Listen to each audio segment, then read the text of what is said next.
Hello students, मैं निखिल कुमार एक बार फिर आप सभी का स्वागत करता हूं आपके अपने यूट्यूब चैनल सीजीपीएससी पाठशाला में। सीजीपीएससी पाठशाला में आज का हमारा टॉपिक है छत्तीसगढ़ करंट अफेयर, जिसमें हम चर्चा करने वाले हैं जनवरी 2022 के करंट अफेयर्स पर।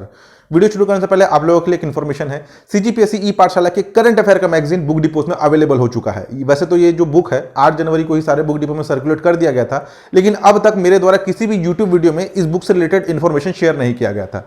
ध्यान समझिएगा, यहां पर कुछ बुक डिपोज के नाम, उन जिलों के नाम और उन बुक डिपोज के कॉन्टैक्ट नंबर का एक लिस्ट आपको स्क्रीन पर शो हो रहा है। आप इन बुक डिपो से में कांटेक्ट करके या इन बुक डिपो में जा करके इस बुक को ले सकते हैं। साथ ही साथ बहुत से ऐसे स्टूडेंट जो दूसरे स्टेट में रह करके सीजीपीएससी की तैयारी कर रहे हैं, या फिर छत्तीसगढ़ के दूरस्थ ग्रामीण क्षेत्र में रहने वाले स्टूडेंट, जहां तक हमारा बुक्स उन क्षेत्रों में या उन क्षेत्र के बुक डिपोज में अवेलेबल नहीं है, वो डायरेक्ट हमसे व्हाट्सएप में मैसेज करके स्पीड पोस्ट के माध्यम से इस बुक को ऑर्डर कर सकते हैं। हमारा व्हाट्सएप नंबर है 9109340480। ठीक है, इस नंबर पर व्हाट्सएप मैसेज करके अपना पिन कोड मेंशन करके स्पीड पोस्ट के माध्यम से इस बुक को ऑर्डर कर सकते हैं। ठीक, दूसरा चीज, सीजीपीएससी ई पाठशाला के द्वारा हर साल की तरह इस साल भी सीजीपीएससी प्री का टेस्ट सीरीज कंडक्ट कराया गया, जो कि कल ही आपका एंड हुआ है। लेकिन अब भी बहुत से ऐसे स्टूडेंट हैं जिन्होंने इस टेस्ट सीरीज को ज्वाइन नहीं किया था, तो वे अब भी हमारे सीजीपीएससी ई पाठशाला के मोबाइल ऐप में जाकर के इस टेस्ट सीरीज को ज्वाइन कर सकते हैं, जिसमें 12 सब्जेक्ट वाइज टेस्ट है और 2 मेगा टेस्ट है। पहला चीज तो ये जो टेस्ट है ये केवल हिंदी मीडियम स्टूडेंट्स के लिए है, यानी कि ये सारे पेपर जो सेट है इसमें ये केवल हिंदी में ही सेट है, इंग्लिश में अवेलेबल नहीं है। तो आप हमारे सीजीपीएससी ई पाठशाला के मोबाइल ऐप में जाकर के इस टेस्ट को ले सकते हैं। इसके लिए एक डिस्काउंट कूपन ही बनाया गया है आपके प्री 50 के नाम से। आप इस कोड को अगर मोबाइल ऐप में जाकर के इसे बाय करते समय इस कोड को अगर आप डालेंगे तो आपको फ्लैट 50 रुपीज का यानी कि 50 रुपए का डिस्काउंट मिल जाएगा। और ये जो आपका कूपन कोड है ये मात्र आपके 2 डेज के लिए ही वैलिड है, 2 दिनों तक रहेगा, उसके बाद ये कूपन कोड डीएक्टिवेट हो जाएगा। ठीक है, तो जिस किसी को भी ये टेस्ट सीरीज लेना है वो हमारे सीजीपीएससी ई पाठशाला के मोबाइल ऐप में जाकर के इस टेस्ट सीरीज को बाय कर सकते हैं। इसका लिंक जो है नीचे डिस्क्रिप्शन बॉक्स में या कमेंट सेक्शन के पहले कमेंट में आपको मिल जाएगा। तो चलिए शुरू करते हैं हमारे करंट अफेयर्स को। देखिए, थोड़ा सा वीडियो स्पीड में हम कवर करेंगे क्योंकि बताने के लिए कंटेंट बहुत सारे हैं, और अगर धीरे चलेंगे तो वीडियो लंबा हो जाएगा। ठीक है, तो जो भी चीज को बताऊंगा उसको ध्यान समझते हुए चलिएगा। सबसे पहले नंबर पर है आपका हाथामाड़ा गुफा शैल चित्र। हाथामाड़ा गुफा शैल चित्र जो कि मौजूद है आपके कोरबा जिले में, कोरबा जिले के लेमरू वन क्षेत्र में मौजूद है आपका हाथामाड़ा गुफा शैल चित्र।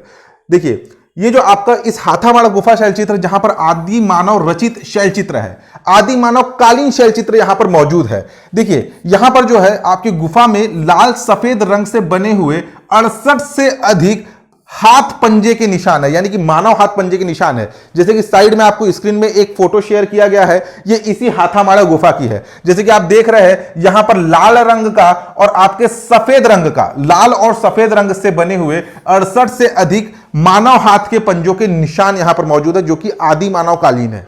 ठीक, ये जो अभी फिर से चर्चा, वैसे तो ये जो आपका हाथामाड़ा गुफा है ये काफी पहले ही इसकी खोज की जा चुकी है, लेकिन हाल ही में ये चर्चा में क्यों आया, क्योंकि यहां पर अभी हाल ही में 3 से 4,000 ईस्वी पूर्व यानी कि पुरानी आदि ब्राह्मी लिपि, देखिए एक है ब्राह्मी लिपि, लेकिन ब्राह्मी लिपि से पहले की भी ब्राह्मी लिपि, आदि ब्राह्मी लिपि के साक्ष्य यहां पे प्राप्त हुए।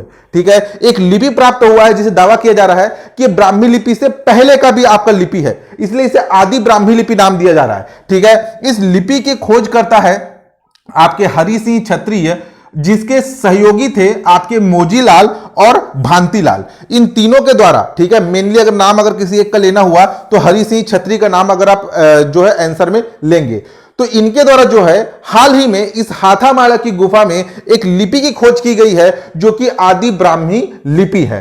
ठीक, विशेष बात क्या है, ध्यान दीजिएगा, इस हाथामाड़ा गुफा में मिला यह लिपि कोरबा जिले का अब तक मिला हुआ सबसे प्राचीनतम लिपि माना जा रहा है। ठीक है, कोरबा जिले में मिला हुआ अब तक का सबसे प्राचीनतम लिपि, जिसे नाम दिया गया है आपका आदि ब्राह्मी लिपि। इंपॉर्टेंट है, ध्यान दीजिएगा। वैसे भी जो आपका लेमरू वन क्षेत्र है, ये लेमरू जो है ये हमारे प्रदेश का एकमात्र एलिफेंट रिजर्व है, यानी कि हाथी अभ्यारण्य है। ठीक है, चलिए नेक्स्ट देखते हैं। नेक्स्ट है आपके प्रमोद साहू, काफी इंपॉर्टेंट पर्सनैलिटी है, ध्यान समझते हुए चलिएगा। प्रमोद साहू कौन है? ये हमारे प्रदेश के एक प्रसिद्ध रंगोली आर्टिस्ट है। ठीक है, रंगोली आर्टिस्ट जिन्हें किंग ऑफ रंगोली आर्ट भी कहा जाता है।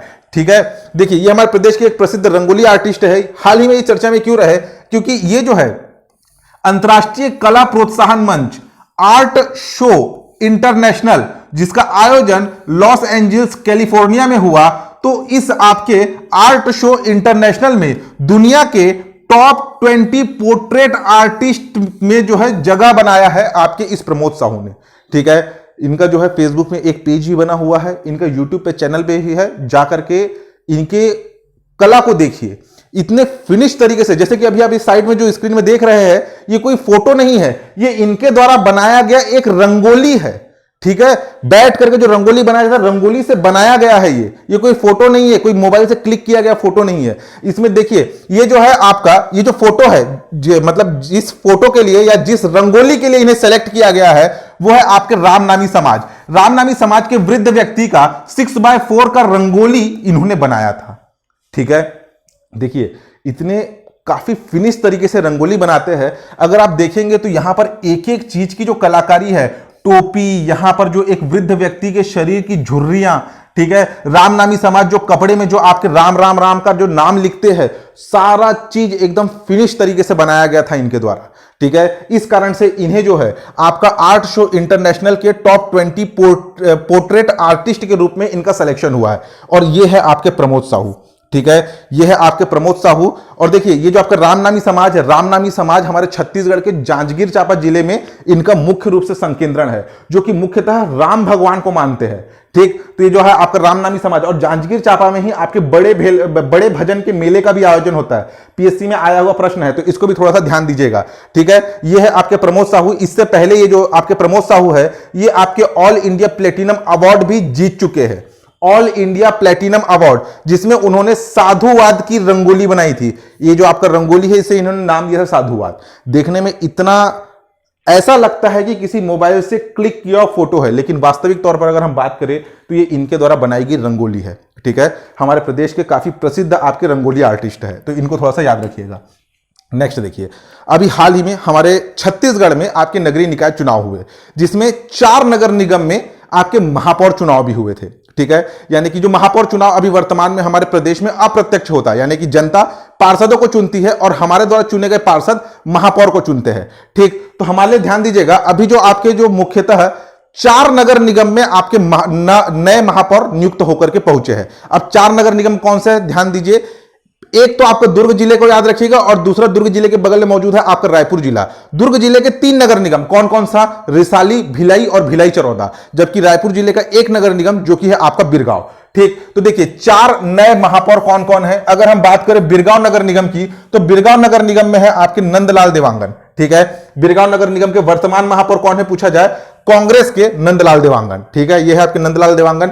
भिलाई नगर निगम जो कि दुर्ग जिले में है, ये जो आपका बिरगांव है, बिरगांव कहां है, बिरगांव है आपके रायपुर में। भिलाई और भिलाई चरौदा और रिसाली, ये सभी के सभी मौजूद है आपके दुर्ग में। ठीक, तो भिलाई नगर निगम के आपके वर्तमान में महापौर है नीरज पाल, जो कि कांग्रेस पार्टी से संबंधित है। भिलाई चरौदा के नए महापौर चुन करके पहुंचे हैं आपके निर्मल कोसरे, ये भी कांग्रेस पार्टी से है। जबकि रिसाली नगर निगम में पहली बार महापौर बनकर के पहुंची है एक महिला, जिनका नाम है आपका शशि सिन्हा। शशि सिन्हा जो है, ये भी आपके कांग्रेस पार्टी से संबंधित है। 4 नगर निगम में 4 महापौर, चारों के चारों कांग्रेस पार्टी से। जहां देखिए, इन 4 नगर निगम में से एक रिसाली, जहां पर महिला महापौर है, और बाकी 3 में कौन है, आपके पुरुष महापौर। ठीक, बिरगांव में नंदलाल देवांगन, भिलाई में आपका नीरज पाल, भिलाई चरौदा में निर्मल कोसरे और रिसाली में आपका Shashi Sinha. Match the following में प्रश्न पूछ सकता है। ठीक है, तो इनका नाम थोड़ा सा याद रखिएगा, और कौन से 4 नगर निगम है जहां पर आपके महापौर चुनाव हुए थे, इसको भी याद रखिएगा। महापौर का चुनाव हमारे प्रदेश में अप्रत्यक्ष होता है। ठीक है, यानी कि हम पार्षदों को चुनते हैं और हमारे द्वारा चुने गए पार्षद महापौर को चुनते हैं। ठीक, दूसरा ध्यान देने वाली बात यह है कि हमारे प्रदेश में वर्तमान में नगर निगमों की संख्या कितनी है पूछा जाए, तो वो है आपके 14 नगर निगम कौन कौन से हैं। एक है आपके, देखिए सबसे पहले सरगुजा संभाग में है 2। एक है आपका चिरमिरी, दूसरा है अंबिकापुर। उसके बाद दूसरा है आपका बिलासपुर संभाग में है एक बिलासपुर, दूसरा है आपका कोरबा, तीसरा है आपका रायगढ़। तो ये हो गया आपका 3 और 2 5। दुर्ग जिले में है आपका 4 नगर निगम, कौन कौन सा, दुर्ग, भिलाई चरौदा, रिसाली, और एक उसके बगल में है आपका राजनांदगांव। तो ये 5 5 हो गए 10। उसके बाद रायपुर में है आपका एक रायपुर और बिरगांव, रायपुर हो गया आपका 11, बिरगांव हो गया 12। रायपुर संभाग में ये धमतरी एक नगर निगम जो कि हो गया 13, और बस्तर संभाग में एक नगर निगम जो कि है आपका जगदलपुर हो गया 14। तो हमारे प्रदेश में वर्तमान में टोटल 14 नगर निगम है, और इन 14 नगर निगमों में आपके 5 नगर निगम ऐसे हैं जहां पर महिला महापौर है। इंपॉर्टेंट है, याद रखिएगा। यह भी प्रश्न पूछ सकता है कि हमारे प्रदेश के कितने नगर निगमों में महिला महापौर है, तो इसको भी याद रखने का सबसे आसान तरीका है RRCJ।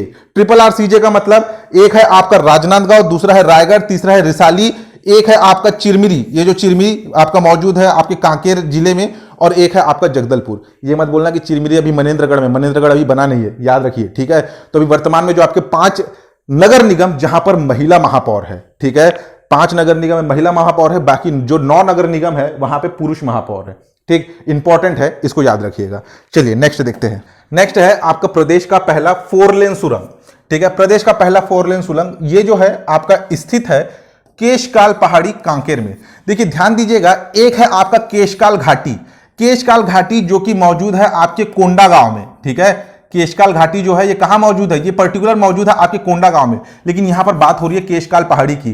केशकाल पहाड़ी का विस्तार कोंडा गांव प्लस कांकेर दोनों में है, ठीक है। तो यहां पे कंफ्यूज मत होना कि केशकाल लिखा हुआ और यहां पर कांकेर लिया गया है, ठीक। तो प्रदेश का पहला 4 लेन सड़क, 4 लेन सड़क का मतलब क्या होता है, ये देखिए एक नॉर्मल सड़क है, ये सड़क रहेगा, बीच में डिवाइडर रहेगा और इधर दूसरा सड़क रहेगा।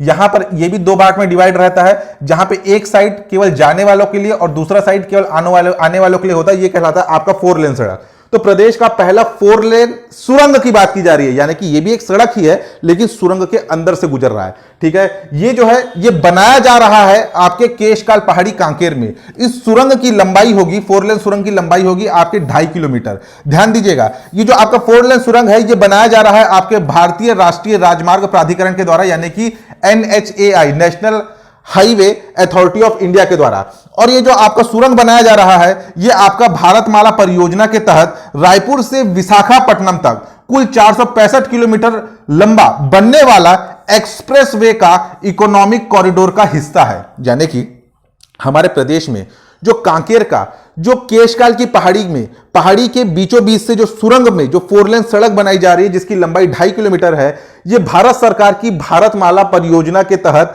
रायपुर से विशाखापट्टनम, ठीक है, हमारे जो आपके छत्तीसगढ़ का रायपुर विशाखापट्टनम, रायपुर से विशाखापट्टनम तक 465 किलोमीटर लंबा सड़क बनाया जा रहा है, जिसके एक्सप्रेसवे, ठीक है, जिसका जो आपका एक्सप्रेसवे है, एक्सप्रेस इकोनॉमिक कॉरिडोर का हिस्सा रहेगा ये सुरंग, ठीक। ध्यान दीजिएगा, जैसे कि यहां पर आप अगर आप देखेंगे तो यहां पर है आपके रायपुर का अभनपुर, ठीक है, रायपुर का अभनपुर, और यहां रायपुर के अभनपुर से होते हुए ये सड़क जो है आपका जाएगा आंध्र प्रदेश का सब्बारमन तक, ठीक है, आंध्र प्रदेश के सब्बावरम तक ये सड़क आपका बन रहा है। तो इस बीच में ये जो आके कांकेर में जैसे ही इंटर करेगा तो ये है आपका दुधवा, और दुधवा के बाद है आपका कांकेर में ही मौजूद है आपका सलना। इसके बीच में ये जगह है जिसका नाम है आपका गोविंदपुर, गोविंदपुर जो कि कांकेर में है, और इसी गोविंदपुर से आगे यहां पर ये जो आपकी ग्रीन कलर का जो जगह देख रहे हैं, ये जो ग्रीन कलर का जगह ये है आपका केशकाल पहाड़ी, ठीक है, यही है आपका केशकाल पहाड़ी, और यहीं पर प्रस्तावित है आपका 4 लेन सुरंग। अभी प्रस्तावित है, निर्माण कार्य प्रारंभ हुआ है, ठीक। तो ध्यान दीजिएगा कि हमारे प्रदेश का पहला 4 लेन सुरंग कहां पर है पूछा जाए तो कांकेर जिले के केशकाल की पहाड़ी में बनाया जा रहा है प्रदेश का पहला 4 लेन सुरंग, ठीक। स्पेशली अगर कांकेर बात किया जाए तो गोविंदपुर में, ठीक। ध्यान दीजिएगा, कांकेर से ये जो है आपकी सड़क कांकेर के केशकाल की पहाड़ी से होते हुए यह एक्सप्रेसवे सलना पलना के बाद उड़ीसा में प्रवेश करेगा, यानी कि छत्तीसगढ़ से होते हुए उड़ीसा जाएगा, उड़ीसा से फिर ये इंटर करेगा आपके आंध्र प्रदेश में। देखिए ये सड़क की कुल लंबाई है आपका 465 किलोमीटर लंबा ये सड़क बन रहा है, जो कि रायपुर से लेकर के आपका सब्बावरम तक बन रहा है। ध्यान दीजिएगा, ये छत्तीसगढ़ में जो 465 में से 125 किलोमीटर के आसपास हमारे छत्तीसगढ़ से होकर के सड़क गुजरेगा, जबकि 100 किलोमीटर के आसपास आंध्र प्रदेश से होकर गुजरेगा। और यहां पर इसको थोड़ा सा करेक्ट कीजिएगा, उड़ीसा में लगभग 240 किलोमीटर के आसपास ये सड़क बनेगा। 240 प्लस 124 प्लस 100 इसको जोड़ लीजिए, लगभग आपका 465 किलोमीटर बन रहा है, ठीक है। इसको करेक्ट कीजिएगा, यहां पर जो उड़ीसा में ये सड़क जो है 240 किलोमीटर लंबा है, ठीक। ध्यान दीजिएगा, 20,000 करोड़ की लागत से 6 लेन सड़क बन रही है। 6 लेन, ये सड़क जो है 6 लेन है, लेकिन जो सुरंग के अंदर बनेगा सुरंग के अंदर जो सड़क बनेगा वो 4 लेन रहेगा। यहां से आपका छत्तीसगढ़ के रायपुर के अभनपुर से लेकर के आंध्र प्रदेश तक 6 लेन सड़क बनाने की परियोजना है, लेकिन सुरंग के भीतर 4 लेन सड़क होगा। ठीक, इस सड़क के बन जाने से जो है इस मार्ग में लगभग 175 किलोमीटर की बचत होगी, यानी कि 175 किलोमीटर का कम फासला तय करना होगा। तो इसको थोड़ा सा ध्यान दीजिएगा। कहां पर बन रहा है 4 लेन सुरंग? ये बन रहा है आपके कांकेर में। कांकेर में कहां पर? आपका केशकाल पहाड़ी। ठीक है, स्पेशली अगर लोकेशन पूछा जाए तो गोविंदपुर में। ठीक, नेक्स्ट देखिए, नेक्स्ट है छत्तीसगढ़ की स्थापित विद्युत क्षमता। ये इंपॉर्टेंट है, इसको थोड़ा सा ध्यान समझिएगा। छत्तीसगढ़ की जो स्थापित विद्युत क्षमता है ये है आपके सितंबर 2021 तक की स्थिति में। देखिए यहां पर हम मेनली फोकस करने वाले हैं आपके छत्तीसगढ़ के ताप विद्युत गृह पर। ठीक है, थर्मल पावर प्रोजेक्ट पर। जैसे कि मैं पूरा उतना डिटेल में नहीं जाऊंगा, आप देख लीजिएगा कि परिचालन वर्ष कब है, कितनी इकाई है। बताना क्या चाह रहा हूं उसको समझिएगा। हमारा जो छत्तीसगढ़ है, छत्तीसगढ़ की तापीय विद्युत क्षमता थी आपका 3080 मेगावाट। ठीक है, अगर आप इकोनॉमिक सर्वे भी पढ़े होंगे तो 3080 मेगावाट आपको इकोनॉमिक सर्वे में पढ़ने के लिए मिलेगा। ठीक, क्योंकि जो आपका पिछले साल के इकोनॉमिक सर्वे में आपका ये कोरबा सेकंड का जो आपका परिचालन है ये आपका बंद कर दिया गया था। ठीक है, जिसके कारण हमारा प्रदेश का जो आपका तापीय विद्युत क्षमता है वो घट करके 3080 मेगावाट हुआ। सितंबर 2021 तक की स्थिति में एक और आपका थर्मल पावर प्लांट कोरबा 3, इसका भी परिचालन बंद कर दिया गया है। ठीक है, इसका भी परिचालन बंद कर दिया गया है, जिस कारण से हमारे छत्तीसगढ़ का जो तापीय विद्युत क्षमता है वो घट करके हो गया है आपका 2840 मेगावाट। ठीक है, ये जो आपका कोरबा थर्ड था, कोरबा थर्ड में आपका 240 मेगावाट का प्लांट था। ठीक है, 240 मेगावाट, जिसे बंद कर दिया गया, जिसके कारण हमारे छत्तीसगढ़ के तापीय विद्युत क्षमता में आपका 240 मेगावाट की कमी हुई है। 240 मेगावाट की कमी मतलब आपका 2840 मेगावाट हमारे प्रदेश का वर्तमान तापीय विद्युत क्षमता है। किसकी बात हो रही है? थर्मल कैपेसिटी है। ध्यान दीजिएगा, तापीय विद्युत क्षमता का मतलब आपका थर्मल, यहां पे आपका थर्मल एनर्जी की बात हो रही है। ठीक, तापीय विद्युत क्षमता कितनी है पूछा जाए तो यह है आपका 2840 मेगावाट। और ध्यान दीजिएगा हमारे प्रदेश का आपका जलीय विद्युत क्षमता है 138.7 मेगावाट, जबकि अन्य सह उत्पाद से आपका 6 मेगावाट का एनर्जी जनरेट किया जाता है। अगर हम टोटल इन्हें ऐड करें तो यह होता है आपका 2840 प्लस 138.7 और एक है आपका 6। ठीक है, तो ये होता है आपका 4 3 7 और 1 8 और ये होगा आपका 2। ध्यान दीजिएगा, अगर प्रश्न पूछा जाता है कि हमारे प्रदेश की कुल स्थापित विद्युत क्षमता कितनी है तो वो है आपका 2984.70 मेगावाट। अगर हम इस तापीय विद्युत क्षमता में जलीय विद्युत क्षमता और ये सह उत्पाद को जोड़ेंगे तब प्रश्न क्या पूछ रहा है उसको थोड़ा ध्यान समझना। अगर प्रश्न पूछता है कि प्रदेश की तापीय विद्युत क्षमता कितनी है, वो है आपका 2840 मेगावाट।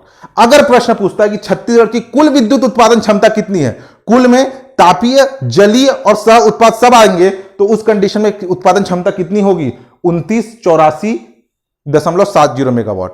3224 मेगावाट या 3424 मेगावाट, इस भ्रम में मत रहिएगा। बहुत से बुक में अभी भी पुराने डाटा फॉलो होते हैं तो उस डाटा को हटाइए।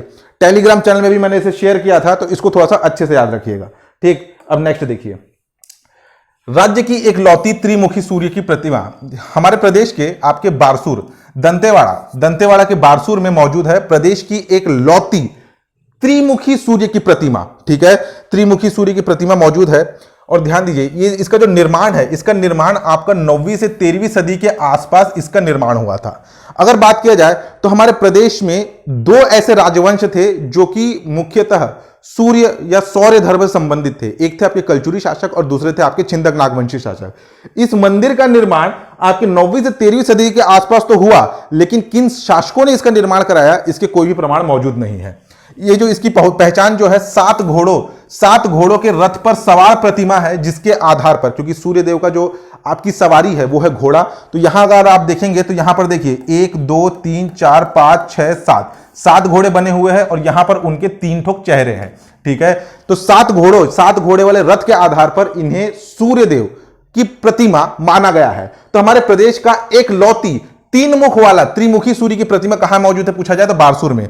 स्थानीय जो आपके ग्रामीण है वो इन्हें आपका तमान गुड़ी के नाम से पूजते हैं, यानी कि इस प्रतिमा को नाम दे दिया है उन्होंने तमान गुड़ी करके।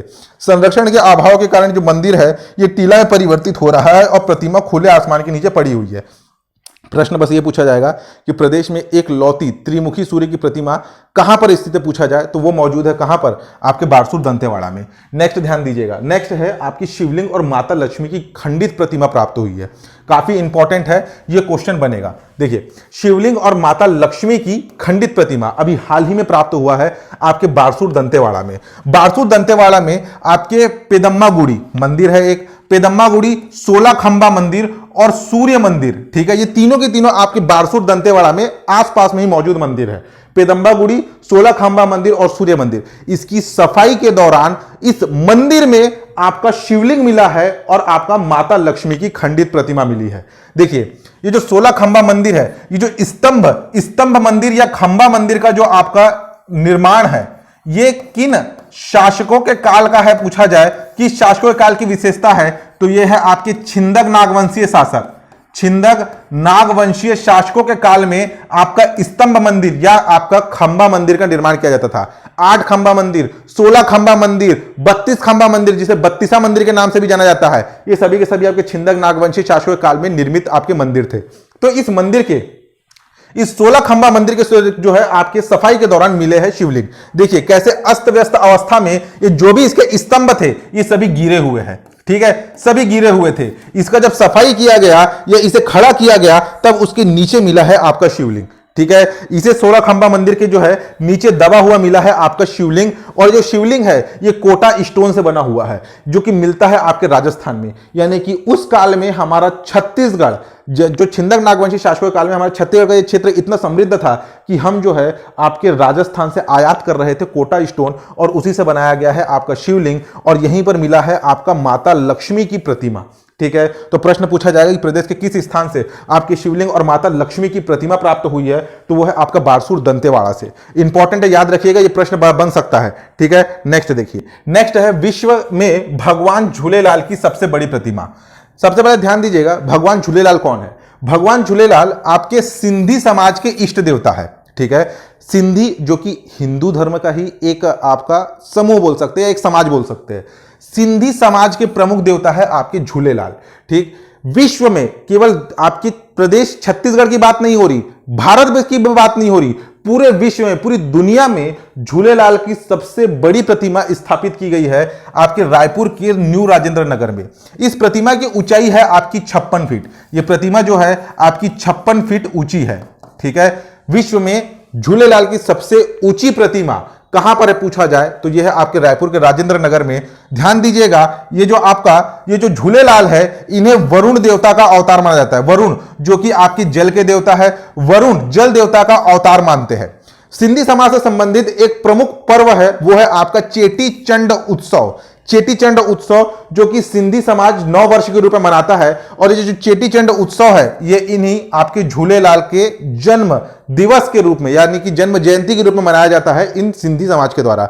इंपॉर्टेंट है, ठीक है। इन्हें जल का देवता मानते हैं। जैसे कि जो सिंधी समाज के लोग हैं ये एक व्यापारी वर्ग है, ठीक है, व्यापारी वर्ग है। तो ये पहले के समय में व्यापार करने के लिए समुद्र मार्ग से एक स्थान से दूसरे स्थान जाया करते थे। तो समुद्र मार्ग में आने वाले तूफान या समुद्र के जीव जंतु से अपने पति की रक्षा करने के लिए महिलाएं जो है आपका इन झूलेलाल देवता की उपासना करती थी। झूलेलाल जो कि जल के देवता थे, और जब पति सकुशल लौट आते थे तो जब पति सकुशल लौट आते थे व्यापार करके तब ये लोग मनाते थे आपके चेटी चंड उत्सव। अलग अलग किंवदंती है, कुछ जगह मिलेगा कि झूलेलाल के जन्म जयंती के उपलक्ष्य में मनाया जाता है आपका चेटी चंड उत्सव। कुछ जगह ऐसी किंवदंती भी प्रचलित है कि जब व्यापार के लिए बाहर जाते थे समुद्र मार्ग से और जब सकुशल लौट आते थे तो उसके उत्सव के रूप में मनाया जाता था आपका चेटी चंड उत्सव, जो कि सिंधी 9 वर्ष के रूप में इसे मनाया जाता है। अगर हमारे प्रदेश में ऊंची प्रतिमाओं की बात की जाए तो ध्यान दीजिएगा, भगवान झूलेलाल की जो प्रतिमा है सिंधी समाज की 56 फीट ऊंची, ये अभी तक हमारे प्रदेश की सबसे ऊंची प्रतिमा है। कहां पर मौजूद है? रायपुर के न्यू राजेंद्र नगर में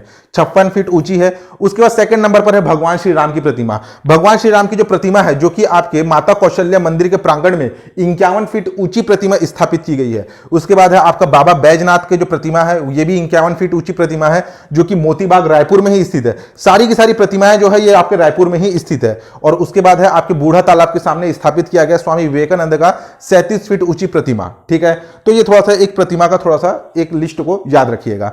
नेक्स्ट देखिए, नेक्स्ट है आपका कोल या कोयला के उत्पादन में छत्तीसगढ़ देश में अव्वल। ये थोड़ा सा इंपॉर्टेंट है, इसको थोड़ा सा ध्यान से समझिएगा। देखिए अभी जो विधानसभा का जो पेपर हुआ था, विधानसभा भर्ती का जो पेपर हुआ था, उसमें भी ये क्वेश्चन आया था। सबसे पहले ध्यान समझिएगा, कोयले के उत्पादन में छत्तीसगढ़ का देश में प्रथम स्थान। कोयले का उत्पादन, अगर हम भारत में बात करें तो भारत में कोयले के उत्पादन के लिए जो कंपनी है वो है आपका कोल इंडिया। ठीक है, कोल इंडिया के द्वारा भारत भर में आपके कोयले का उत्खनन किया जाता है। और कोल इंडिया की सब्सिडरी यानी कि सहायक कंपनियां हैं जिनकी सूची यहां पर मौजूद है। कोल इंडिया की सहायक कंपनी, ध्यान समझते हुए चलिएगा।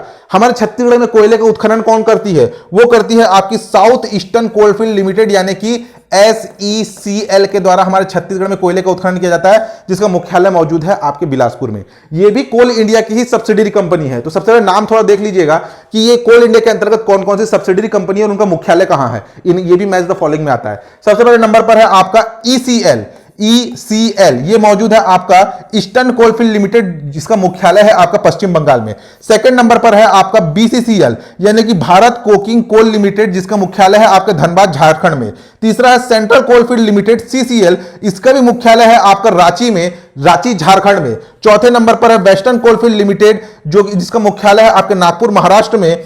पांचवें नंबर पर है आपके साउथ ईस्टर्न कोलफील्ड लिमिटेड, जिसका मुख्यालय हमारे छत्तीसगढ़ के बिलासपुर में। छठवें नंबर पर है आपके नॉर्दर्न कोलफील्ड लिमिटेड NCL, जिसका मुख्यालय है मध्य प्रदेश के सिंगरौली में। और एक है आपका महानदी कोलफील्ड लिमिटेड, जिसे MCL कहा जाता है, इसका मुख्यालय है आपके संबलपुर उड़ीसा में। ये सभी के सभी कोल इंडिया की सब्सिडरी कंपनी है जो कि भारत के विभिन्न राज्यों में कोयले का उत्खनन करती है। हमारे छत्तीसगढ़ में कोयले का उत्खनन करने वाली कंपनी कौन सी है? वो है आपका SECL। अब प्रश्न आप ये पूछा जाता है कि हमारा छत्तीसगढ़ कोयले के उत्पादन में कौन से स्थान पर है। यह प्रश्न आपके अभी हाल ही में हुए विधानसभा भर्ती परीक्षा में पूछा गया प्रश्न था। ठीक, तो देखिए अगर हम बात करें कोकिंग और गैर कोकिंग कोयले की, अब ये कोकिंग कोयला क्या होता है, गैर कोकिंग कोयला क्या होता है, इस पर अभी हम डिटेल में नहीं जाएंगे। बस ये ध्यान रखिएगा, जो कोकिंग कोयला है इसका उपयोग आपके आयरन, जो आपका जो स्टील बनाया जाता है, स्टील इंडस्ट्री में इस कोकिंग कोयले का उपयोग किया जाता है। जबकि गैर कोकिंग कोयले का उपयोग आपके थर्मल एनर्जी जनरेट करने के लिए किया जाता है। ठीक है, यानी कि आपके कोयले को जला करके, बॉयलर को गर्म करके, टरबाइन के ब्लेडों को घुमा करके इलेक्ट्रिसिटी, विद्युत उत्पादन के लिए गैर कोकिंग कोयले का उपयोग किया जाता है। तो यहां पर ये सभी के सभी सब्सिडरी कंपनी के नाम है। तो ध्यान दीजिएगा, अगर हम ओवरऑल बात करें तो वर्ष 2020-21 तक की स्थिति में सबसे ज्यादा जो कोयले का उत्पादन हुआ, ठीक है, सबसे ज्यादा जो कोयले का उत्पादन हुआ ओवरऑल, ये हुआ है हमारे इसी छत्तीसगढ़ के SECL यानी कि साउथ ईस्टर्न कोलफील्ड लिमिटेड में। ठीक है, अगर कोकिंग कोयले की बात की जाए तो कोकिंग कोयला सबसे ज्यादा इसका उत्खनन किसने किया है? तो वो है आपका BCCL यानी कि भारत कोकिंग कोल लिमिटेड, नाम से स्पष्ट है कोकिंग कोल। ठीक, अगर गैर कोकिंग की बात हो रही है, गैर कोकिंग यानी कि थर्मल एनर्जी, थर्मल यानी कि विद्युत उत्पादन के लिए जो कोयला का उत्खनन किया जाता है, हमारे छत्तीसगढ़ में जो है सर्वाधिक विद्युत का जो उत्पादन है वो थर्मल एनर्जी के थ्रू यानी कि कोयले को जला करके ही इलेक्ट्रिसिटी प्रोड्यूस किया जाता है। तो ध्यान दीजिएगा, अगर हम गैर कोकिंग कोयले की बात करें तो इसमें हमारा छत्तीसगढ़ अव्वल है। ठीक है, हमारा छत्तीसगढ़ अव्वल है, जबकि कोकिंग कोयला की बात करें तो इसमें आपका झारखंड अव्वल है। ओवरऑल अगर बात करें तो हमारा छत्तीसगढ़ कोयले के उत्पादन में देश में पहले स्थान पर है। कंपनी का नाम पूछा जाए तो SECL south eastern coalfield limited, लेकिन अगर राज्य का नाम पूछा जाए तो राज्य के नाम में आपको लेना है छत्तीसगढ़।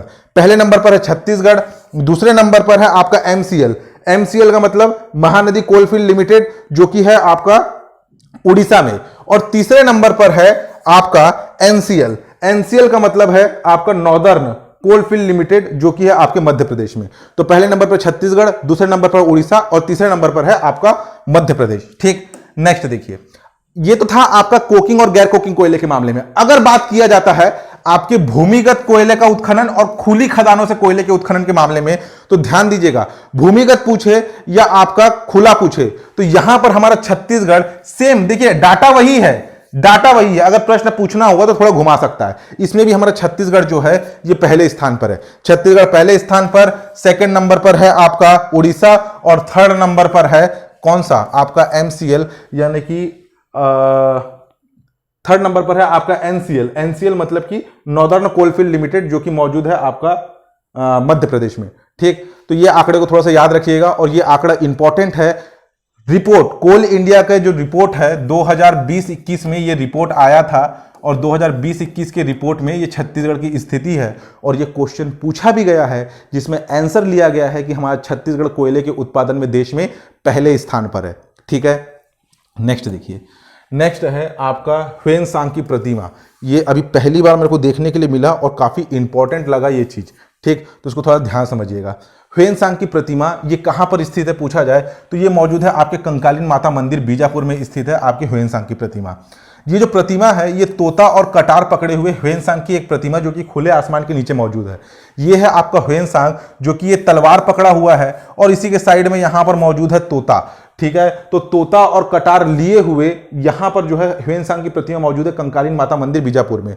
देखिए, हमारे छत्तीसगढ़ से होकर के चीनी यात्री ह्वेनसांग गुजरा था आपके बालार्जुन के शासनकाल में। पांडुवंशीय शासक महाशिवगुप्त बालार्जुन के शासनकाल में हमारे छत्तीसगढ़ वाले क्षेत्र से होकर के आपका 639 ईस्वी के आसपास हमारे इस छत्तीसगढ़ वाले क्षेत्र से होकर गुजरा था आपका ह्वेनसांग। ठीक है, तो जब वो छत्तीसगढ़ वाले क्षेत्र से होकर गुजरा था तो उस समय वो हमारे छत्तीसगढ़ के इस बीजापुर वाले क्षेत्र से भी होकर गुजरा था। ध्यान दीजिएगा, 7वीं सदी में चीनी यात्री, 7वीं सदी में आपका चीनी यात्री जो ह्वेनसांग है वो हमारे इस छत्तीसगढ़ वाले क्षेत्र के बस्तर में है आपका भद्रांचल। इसी भद्रांचलम जहां पर मौजूद है आपका भद्रकाली, इसी को ही नाम दिया गया है आपके कंकालीन माता मंदिर। ठीक है, तो इस भद्रांचल वाले क्षेत्र में इसका आगमन हुआ था 7वीं सदी में। ठीक, और इसके ऊपर रिसर्च कर रहे थे एक व्यक्ति जो कि है आपके मध्य प्रदेश के प्रोफेसर जिनका नाम है डॉक्टर सुशील कोहाड़।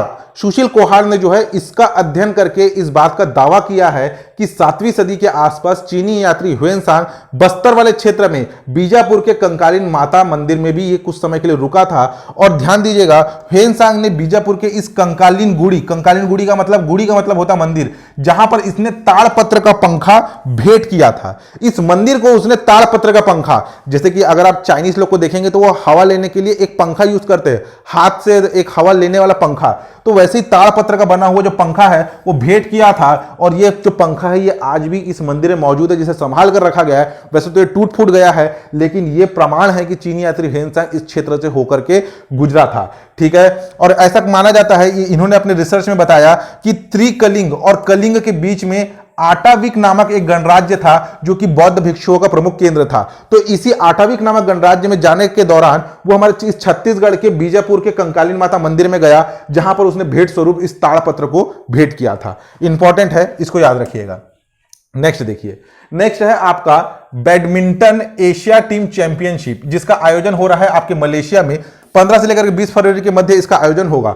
इसमें देखिए, इसमें पुरुष वर्ग की टीम बनाई गई है, इसमें महिला वर्ग की टीम बनाई गई है, इसमें युगल की टीम बनाई गई है। तो ध्यान दीजिएगा, हमारे लिए इंपॉर्टेंट है केवल महिला सिंगल, जिसमें 4 प्लेयर सेलेक्ट हुए हैं। एक है आपका मालविका बंसोड़, दूसरी है आकर्षी कश्यप, तीसरा है अश्मिता चालिहा और चौथी है आपके तारा शाह।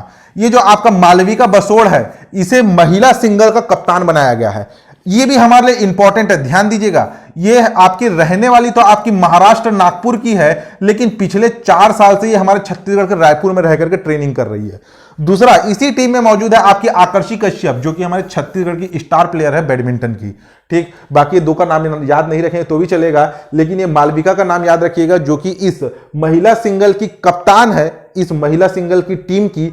दूसरी चीज, इसलिए जो ये है आपकी मालविका बंसोड़, जिसने हाल ही में आपके साइना नेहवाल को, जो कि भारत की एक स्टार प्लेयर है बैडमिंटन में, साइना नेहवाल, जिसे ऑल इंडिया बैडमिंटन चैंपियनशिप में इन्होंने अभी हाल ही में हराया था। ठीक है, तो इनका नाम थोड़ा सा याद रखिएगा, मालविका बंसोड़, जो कि कप्तान है इस टीम की। ठीक, नेक्स्ट देखिए, नेक्स्ट है आपका छत्तीसगढ़ का पहला सीवरेज ट्रीटमेंट प्लांट। छत्तीसगढ़ का पहला सीवरेज ट्रीटमेंट प्लांट, इसको ध्यान दीजिए। छत्तीसगढ़ का पहला सीवरेज ट्रीटमेंट प्लांट, इसका हाल ही में मुख्यमंत्री भूपेश बघेल जी के द्वारा उद्घाटन किया गया है 25 जनवरी 2022 को। 25 जनवरी 2022 को इसका उद्घाटन किया गया, जबकि इसकी आधारशिला रखी गई थी 2019 से इसका निर्माण कार्य प्रारंभ किया गया था, जो कि जनवरी 2022 में बनकर के तैयार हुआ और इसका उद्घाटन हुआ है अभी 25 जनवरी 2022 को। ये कहां पर स्थित है पूछा जाए तो ये मौजूद है आपके बालीकोटा जगदलपुर में। ठीक है, बस्तर जिले के जगदलपुर के बालीकोटा में मौजूद है हमारे छत्तीसगढ़ का पहला सीवरेज ट्रीटमेंट प्लांट। अब इस सीवरेज ट्रीटमेंट प्लांट होता क्या है, इसको थोड़ा ध्यान समझिएगा। एक्चुअली में जो नदियों में जो पानी छोड़ा जाता है, कारखानों से निकलने वाला पानी या नगरीय क्षेत्रों के जो नालों से निकलने वाला जो पानी है, उससे बिना ट्रीटमेंट किए नदी नालों में छोड़ दिया जाता है, जिसके कारण नदियां क्या हो जाती है, गंदी हो जाती है। और यही मेन इशू था आपके इस जगदलपुर वाले। जगदलपुर में मेन है आपका दलपत सागर, जो कि एक तालाब है, जिसे दलपत सरोवर के नाम से भी जानते हैं, और दूसरा है आपके इंद्रावती, जो कि इस दूषित पानी के कारण काफी ज्यादा प्रदूषित हो रही थी। नगरों से निकलने वाला गंदा पानी, कारखानों से निकलने वाले पानी से वो काफी दूषित हो रही थी। इस कारण यहां पे बनाया गया प्रदेश का पहला सीवरेज ट्रीटमेंट प्लांट, यानी कि जो आपके शहरों से और कारखानों से निकलने वाला जो पानी है उसे डायरेक्ट नदियों या आपके दलपत सागर में ना छोड़ करके पहले उसका ट्रीटमेंट किया जाएगा। ट्रीटमेंट कैसा, ध्यान समझिएगा। यहां पर एक प्लांट स्थापित किया गया जो कि छत्तीसगढ़ का पहला सीवरेज ट्रीटमेंट प्लांट है, जिसकी क्षमता है आपका 25 MLD। MLD का मतलब मिलियन लीटर पर डे। अगर हम उसका एग्जैक्ट डाटा की बात करें तो 250 लीटर प्रतिदिन के हिसाब से ये पानी को जो है पानी का ट्रीटमेंट करेगा, ठीक। और ये पूरी प्रक्रिया को होने में लगभग 180 मिनट का समय लगेगा, यानी कि पानी को साफ करने में। देखिए ध्यान समझिएगा, एक्चुअली में क्या होगा कि जो पानी जो आपके इंद्रावती नदी में छोड़ा जाएगा या फिर जो आपके दलपत सागर में छोड़ा जाएगा, उसे लगभग 10 किलोमीटर लंबे पाइपलाइन के माध्यम से इस पानी को बालीकोटा में पहुंचाया जाएगा, जहां पर एक ट्रीटमेंट प्लांट है। और बालीकोटा में 3 चरणों से इस पानी का शुद्धिकरण किया जाएगा। 3 स्टेप में इस पानी का जो है शुद्धिकरण किया जाएगा, और इसके शुद्धिकरण में लगभग 180 मिनट का समय लगेगा। 180 मिनट यानी कि 3 घंटे। इसके बाद इसे इंद्रावती नदी में छोड़ दिया जाएगा। यानी कि पानी का ट्रीटमेंट कैसे किया जाएगा, इस प्लांट में आपके क्लोरीन गैस के माध्यम से पानी में क्लोरीन मिला करके जो भी इसमें मौजूद जो आपके बैक्टीरिया है, ठीक है, क्योंकि जो आपके पानी है, जब पानी गंदा होगा तो इसमें जो आपका बैक्टीरिया है, जिसके कारण उस पानी का पीएच मान बढ़ जाता है, तो उस पानी को न्यूट्रल करके उसका जो पीएच मान है, पानी को उदासीन करने के पश्चात उसे दलपत सागर में और या फिर आपके इंद्रावती नदी में उसे छोड़ दिया जाएगा। इस प्रोजेक्ट का जो लागत है वो है लगभग 54 करोड़, और ये भारत सरकार की अमृत मिशन योजना के अंतर्गत इसे बनाया गया है। इंपॉर्टेंट है, ध्यान रखिएगा, इसकी अधिकतम क्षमता है आपका 25 MLD, यानी कि 250 लीटर पानी प्रतिदिन ये शुद्ध कर सकता है, ठीक। तो प्रदेश का पहला आपका सीवरेज ट्रीटमेंट प्लांट कहां स्थापित किया गया है, तो सबसे पहले तो नाम ही याद रखिएगा, बालीकोटा जगदलपुर में। नेक्स्ट देखिए, नेक्स्ट है आपका छत्तीसगढ़ रोजगार मिशन। ये भी इंपॉर्टेंट है।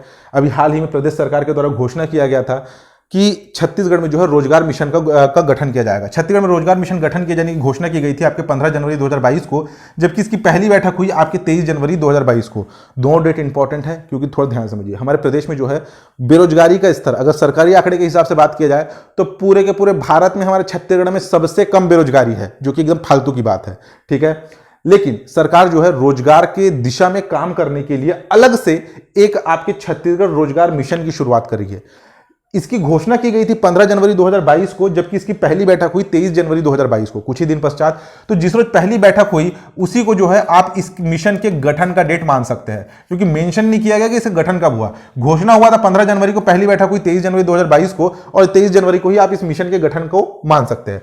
ध्यान दीजिएगा, इसमें इंपॉर्टेंट क्या है कि इस मिशन के अध्यक्ष होंगे आपके मुख्यमंत्री भूपेश बघेल, जबकि इसके उपाध्यक्ष होंगे हमारे छत्तीसगढ़ के मुख्य सचिव अमिताभ जैन, और इसके CEO यानी कि मुख्य कार्यकारी अधिकारी, चीफ एग्जीक्यूटिव ऑफिसर होंगे आपके आलोक शुक्ला। इनके नाम याद रखिएगा, डायरेक्ट प्रश्न पूछ सकता है। छत्तीसगढ़ रोजगार मिशन के माध्यम से आगामी 5 सालों में 12 से 15 लाख नए रोजगार के अवसर के सृजन किए जाने का लक्ष्य रखा गया है।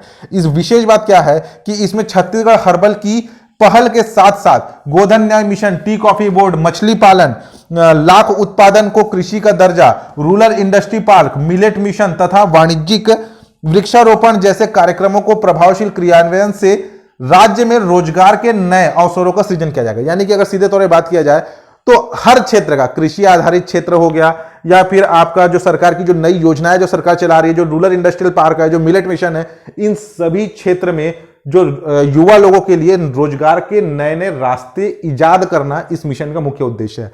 ऐसा कहा जा रहा है कि इस रोजगार मिशन के तहत प्रदेश सरकार, जैसे कि आप सभी को पता होगा कि एक पत्रिका आती है रोजगार समाचार करके, तो वैसे ही आपके इस रोजगार मिशन के तहत जो है प्रदेश सरकार एक पत्रिका निकालेगी, यानी कि कहां कहां पे कौन कौन सी वैकेंसी है उसकी भी योजना पर कार्य कर रही है आपकी प्रदेश सरकार। तो इसमें मेन चीज ध्यान क्या देना है कि इसके अध्यक्ष कौन है, उपाध्यक्ष कौन है और इसके मुख्य कार्यकारी अधिकारी कौन है। वैसे ही एक और है छत्तीसगढ़ राज्य ग्रीन काउंसिल, ये भी काफी इंपॉर्टेंट है, इससे ही प्रश्न पूछ सकता है। छत्तीसगढ़ राज्य ग्रीन काउंसिल जिसे बनाए जाने की घोषणा की गई थी आपके 11 दिसंबर 2021 को, जबकि इसकी पहली बैठक हुई आपके 3 जनवरी 2022 को। देखिए कहीं पर भी क्लियर तरीके से मेंशन नहीं है कि इनका गठन कब हो रहा है, लेकिन आपको याद क्या रखना है कि जिस रोज पहली बैठक हो रही है उसी रोज इसके गठन को आप याद रख सकते हैं। घोषणा हुआ आपका 11 दिसंबर 2021 को, इसकी पहली बैठक हुई आपके 3 जनवरी 2022 को। देखिए ये आपका छत्तीसगढ़ राज्य ग्रीन काउंसिल क्या है, ये इस तरह का काउंसिल गठित करने वाला देश का पहला राज्य है हमारा छत्तीसगढ़। ठीक है, ग्रीन काउंसिल यानी कि हरित अर्थव्यवस्था पर जोर देना। ध्यान दीजिएगा, ये जो आपकी ग्रीन काउंसिल है इसके अध्यक्ष है मुख्यमंत्री भूपेश बघेल, इसके उपाध्यक्ष है कृषि मंत्री रविंद्र चौबे और वन मंत्री मोहम्मद अकबर। ठीक है, हरित, यहां पर ग्रीन काउंसिल की बात हो रही है। ग्रीन का मतलब क्या है, ग्रीन से रिलेटेड क्या है, हरित क्षेत्र से रिलेटेड क्या है, एक है कृषि और दूसरा है वन, दोनों हरे भरे क्षेत्र है। तो कृषि मंत्री रविंद्र चौबे, वन मंत्री मोहम्मद अकबर और मुख्यमंत्री के सलाहकार है प्रदीप शर्मा जो कि इसके उपाध्यक्ष है। अध्यक्ष कौन है, मुख्यमंत्री भूपेश बघेल। इसके अलावा इस आपके ग्रीन काउंसिल में कुल 12 सदस्य होंगे। ये 12 सदस्य जो कि सदस्य सचिव और तकनीकी सलाहकार के अतिरिक्त, यानी कि ये जो 2 है ये परमानेंट सदस्य होंगे, इनके अलावा 12 और सदस्य होंगे। और ध्यान दीजिएगा ये जो काउंसिल है, इस काउंसिल का आपका जो प्रशासनिक विभाग है, यानी कि किस विभाग के अंतर्गत ये संचालित होगा, यह है आपका वन विभाग। छत्तीसगढ़ वन विभाग के अंतर्गत रीजनरेटिव डेवलपमेंट का कार्य किया जाएगा इस हरित काउंसिल में। ध्यान दीजिएगा, ये जो आपका जो काउंसिल है ये रीजनरेटिव डेवलपमेंट यानी कि पुनरुत्पादन विकास, सस्टेनेबल डेवलपमेंट से अधिक प्रगतिशील अवधारणा पर आधारित है। छत्तीसगढ़ जो है अगर हम देखेंगे तो पिछले 2-3 सालों में जब से भूपेश बघेल जी की सरकार आई है तब से वो हरित क्षेत्र में ज्यादा कार्य कर रही है, यानी कि कृषि उन्मूलन, उनके द्वारा योजनाएं निकाली जा रही है, उनके द्वारा मिशन लगाए जा रहे हैं, वृक्षारोपण मिशन चलाए जा रहे हैं। तो यानी कि देश जो है हमारा जो छत्तीसगढ़ है, प्रदेश जो है, इसे हरित अर्थव्यवस्था आधारित बनाने का प्रयास किया जा रहा है। हमारे छत्तीसगढ़ में इसलिए आपकी ग्रीन काउंसिल का गठन किया जा रहा है जो कि देश का पहला ग्रीन काउंसिल हमारे इस छत्तीसगढ़ में बनाया गया है। छत्तीसगढ़ की ब्रांडिंग जो है वो आपकी हरित अर्थव्यवस्था के रूप में छत्तीसगढ़ की ब्रांडिंग होगी और छत्तीसगढ़ को दूसरा आपका जैविक राज्य बनाए जाने का प्रयास किया जाएगा। इस काउंसिल के माध्यम से छत्तीसगढ़ को दूसरा जैविक राज्य बनाए जाने का प्रयास किया जाएगा। अगर बात किया जाए कि भारत का पहला जैविक राज्य कौन सा है तो वो है आपका सिक्किम। सिक्किम के बाद हमारे इस छत्तीसगढ़ को दूसरा जैविक राज्य बनाए जाने का प्रयास किया जाएगा इस काउंसिल के माध्यम से। अब कुछ विविध है और इस विविध के साथ हमारा ये वीडियो यहीं पर एंड होगा, ध्यान समझते हुए चलिएगा। सबसे पहले नंबर पर है आपका मयाली नेचर कैंप, केवल याद रखना है, लोकेशन याद रखना है, इसके बारे में डिटेलिंग कुछ नहीं है। नेचर कैंप है मयाली नाम का नेचर कैंप, ये कहां पर है, ये है आपके कुनकुरी जशपुर में। दूसरा नंबर पर है आपका दुर्मा जलप्रपात। दुर्मा जलप्रपात कहां पर है, सुकमा में है, केवल याद रखना है, इसमें बताने के लिए कोई ज्यादा इंपॉर्टेंट फैक्ट नहीं है, ये इंपॉर्टेंट है। 500 साल पुरानी गुफा की खोज हुई है अभी हमारे छत्तीसगढ़ में, जो कि आपके बकावंड ब्लॉक के अंतर्गत एक गांव है जिसका नाम है मालगांव। बस्तर जिले के बकावंड ब्लॉक के मालगांव में खोजा गया है 500 साल पुराना गुफा। इस गुफा के अंदर गहराई में एक कुआं भी मौजूद है। ठीक है, तो ये इंपॉर्टेंट है और काफी न्यूज में भी रहा ये कि हमारे प्रदेश में 500 साल पुरानी गुफा। अब ये गुफा के अंदर और क्या क्या चीज है ये पूरी तरीके से खोजा नहीं गया है, इसलिए इसके बारे में कोई सफिशिएंट जानकारी अभी हमारे पास नहीं है। लेकिन याद रखिएगा कि 500 साल पुरानी गुफा खोजी गई है आपके बकावंड के मालगांव में। वन विभाग नक्षत्र गार्डन, जिसे वन विभाग के द्वारा विकसित किया गया है रायपुर के बोरिया खुर्द में। देखिए जैसे कि नक्षत्र होते हैं तो नक्षत्र जैसे ये दिख रहा है आपको, यंत्र नक्षत्र टाइप का, जहां पर ग्रहों की स्थिति के आधार पर औषधि वाले पौधे भी उगाए गए हैं। तो प्रदेश का आपका नक्षत्र गार्डन कहां पर स्थित है पूछा जाए तो यह है आपके रायपुर के बोरिया खुर्द में।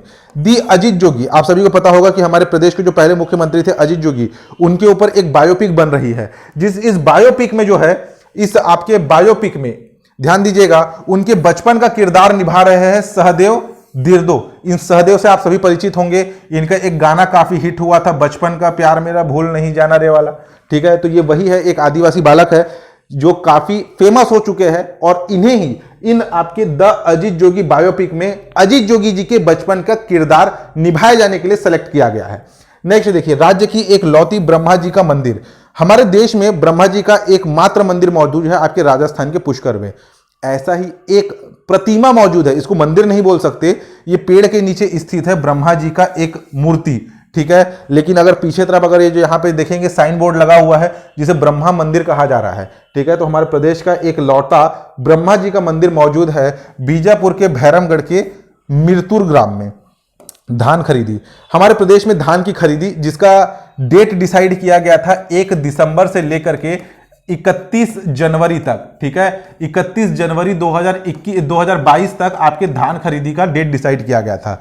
तो इस डेट को बढ़ा दिया गया है 1 सप्ताह, यानी कि आपका इस 31 जनवरी के बजाय ये 7 फरवरी तक हमारे प्रदेश में धान की खरीदी होगी। और हमारे प्रदेश में धान खरीदी का लक्ष्य कितना निर्धारित है? 105 मैट्रिक टन, ठीक है, धान खरीदी का लक्ष्य निर्धारित है। नेक्स्ट देखिए, कुछ पर्वतारोही है जिनका नाम याद रखना है क्योंकि पर्वतारोही से अभी पिछले व्यापम एग्जाम में कुछ क्वेश्चन आए थे। एक है आपका अंकिता गुप्ता, जो कि छत्तीसगढ़ पुलिस की एक कांस्टेबल है, कवर्धा जिले की रहने वाली है, जिन्होंने आपके लद्दाख की 60-80 यानी कि 6080 मीटर ऊंची यूटी कांगरी की चोटी पर इन्होंने फतह किया, यानी कि पर्वतारोहण किया। एक है आपके यशवंत कुमार टंडन और दूसरी है पल्लवी बारले। ये दोनों के दोनों जो है छत्तीसगढ़ के ही है, जिन्होंने देहरादून में 12,500 मीटर ऊंची चोटी जिसका नाम है आपका केदार कांठा, जो कि देहरादून में स्थित है, इसका इन्होंने पर्वतारोहण किया, ठीक है। ये दोनों को थोड़ा सा याद रखिएगा कि छत्तीसगढ़ में जो है पर्वतारोही से भी क्वेश्चन बन रहे हैं। और लास्ट है आपका भगिनी प्रसूति सहायता योजना। भगिनी प्रसूति सहायता योजना जो है ये इंपॉर्टेंट है। अब ये है क्या, थोड़ा समझिएगा। भगिनी प्रसूति सहायता जो योजना है ये श्रमिक महिलाओं के लिए है, ठीक है। प्रसूति का मतलब तो समझ गया कि समझ जाइए कि महिलाएं जो कि गर्भवती है। तो श्रमिक जो कि आपके निर्माण कार्य में लगी हुई महिलाएं हैं, निर्माण कार्य यानी कि कंस्ट्रक्शन, ठीक है, निर्माण कार्य में लगी हुई महिलाएं जो है उन्हें उनके गर्भधारण के समय यानी कि जब वो प्रेग्नेंट होती है तो उस समय जो है प्रदेश सरकार के द्वारा उन्हें 10,000 रुपए की राशि प्रदान की जाती थी इस भगिनी प्रसूति सहायता योजना के तहत। अब ये जो आपकी राशि है इसे बढ़ा करके कर दिया गया है आपका 20,000, ठीक है। आपको केवल इतना याद रखना है कि इस राशि को कर दिया गया है आपका दुगुना और प्रदेश में अब भगिनी प्रसूति सहायता योजना के अंतर्गत 20,000 रुपए की राशि दी जाती है। तो आज के लिए इतना ही। किसी प्रकार का डाउट हो तो आप नीचे कमेंट करके पूछ सकते हैं। चैनल पर नए तो चैनल को सब्सक्राइब कीजिएगा, लाइक और शेयर जरूर कीजिएगा। धन्यवाद।